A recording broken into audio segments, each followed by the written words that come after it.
A heavy excavator caused a road collapse and got stuck deep inside because of the driver's improper handling. Looking at the scene, the situation was pretty serious, but soon another excavator rushed to the rescue from afar. It turned out the owner had secretly used his superpowers to call for help. When the rescue driver arrived, he couldn't help but laugh helplessly because he'd never seen an excavator driven like that before. The owner then told the real story.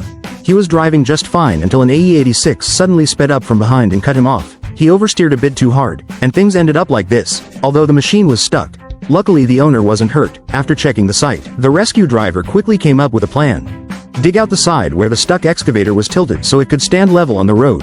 This process required extreme caution, as any wrong move near the stuck zone could send the machine flipping straight into the deep pit. However, the driver said it was no big deal, as he was a top graduate from the famous Lanxiang Technical School. In no time, the front and back were dug out. The owner then said he'd handle the rest himself, since he was also once an elite student of that same school. He hopped into the cab and used the bucket to push against the road, and soon the stuck machine regained its balance. Honestly, the owner's driving skills are top-notch too. Finally, after 5 hours of being stuck, the excavator successfully returned to the asphalt road for a rescue fee of only 800 yuan. So, how much do you guys think a rescue like this would cost if it happened in your country?